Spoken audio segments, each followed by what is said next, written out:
Di tengah jalanan yang ramai, kita melihat orang berlalu sambil menatap layar, sibuk dengan notifikasi, tren, dan media sosial. Kita semakin terhubung, tapi perlahan menjauh dari sekitar kita. Dan di balik semua kesibukan itu, muncul satu pertanyaan sederhana. Apakah nilai yang menyatukan kita sebagai bangsa masih hidup di hati kita?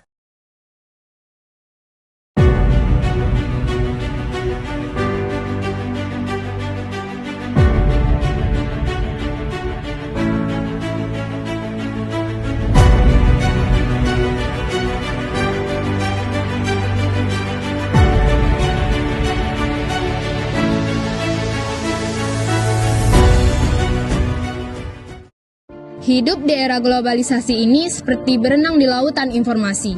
Tapi dalam pusaran ini masih adakah ruang untuk nilai-nilai dasar kita? Nilai yang seharusnya menjadi panduan hidup kita sebagai bangsa. Pancasila, apa artinya kini? Bagi kita, di tengah gaya hidup yang semakin individualis dan dipengaruhi budaya global, mari kita cari jawabannya. Tidak hanya dengan berbicara, tetapi juga dengan mendengar.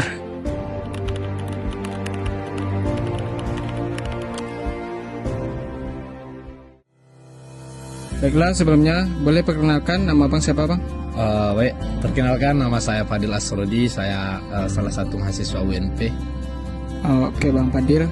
Baik, mungkin kami ada pertanyaan untuk abang. Bagaimana pengaruh globalisasi pada anak muda zaman sekarang? Ya kalau menurut saya, kalau pengaruh globalisasi untuk anak muda zaman sekarang itu tergantung anak mudanya. Kalau anak mudanya itu berpikir baik, berpikir ke depan, itu pengaruhnya sangat besar. Dia bakal mendapatkan informasi dari teknologi-teknologi pada zaman sekarang yang sangat pesat. Tapi sebaliknya, jika anak muda tersebut pikirannya buruk, pikirannya tidak baik, itu bakal sangat mengganggu, karena teknologi sekarang itu sangatlah canggih, globalisasi sekarang itu sangatlah maju, jadi bisa berbahaya bagi anak muda zaman sekarang juga. Itu tergantung kitanya itu bikin globalisasi teknologi sekarang itu mau kita gimanain gitu, kalau menurut saya. Oke bang, baik, terima kasih. Mungkin kesimpulannya itu mungkin tergantung dari kita masing-masing ya bang ya. Oke bang, terima kasih bang. Ya. Baiklah Bu, terima kasih atas waktunya. Sebelumnya nama Ibu siapa Bu? Leni.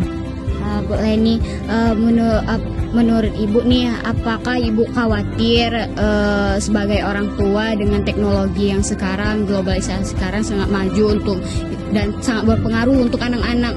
Apakah Ibu ada kekhawatiran di diri Ibu?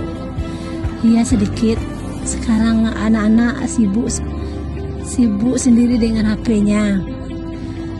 Tapi yang kita harus ajari baik-baik, karena teknologi sekarang sangat berpengaruh bagi mereka.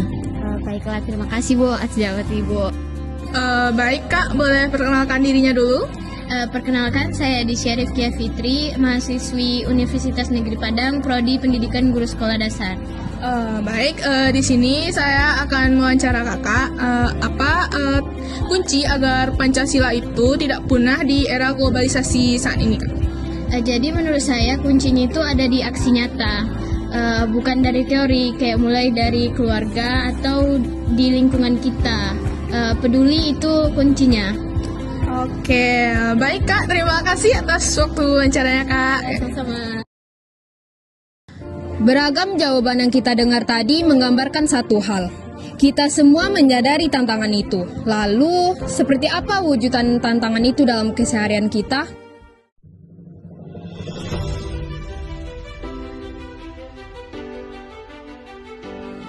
Nilai kemanusiaan yang adil dan beradab sering tenggelam di dunia digital.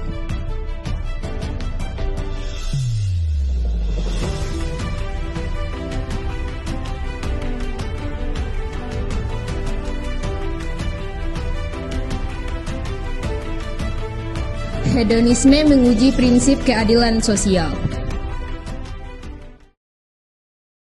Dari suara-suara tadi kita belajar, Pancasila bukanlah masa lalu, ia adalah pilihan kita pada hari ini. Pilihan untuk menyebar kebaikan, bukan kebencian. Pilihan itu untuk mendengar, bukan untuk menghakimi. Pilihan untuk peduli pada sesama, bukan hanya pada diri sendiri. Dan pilihan untuk bersatu dalam perbedaan. Mari buktikan bahwa di hati Gen Z, Pancasila tetap hidup. Dengan aksi, bukan hanya dengan kata. Untuk Indonesia yang lebih baik. mulai dari kita.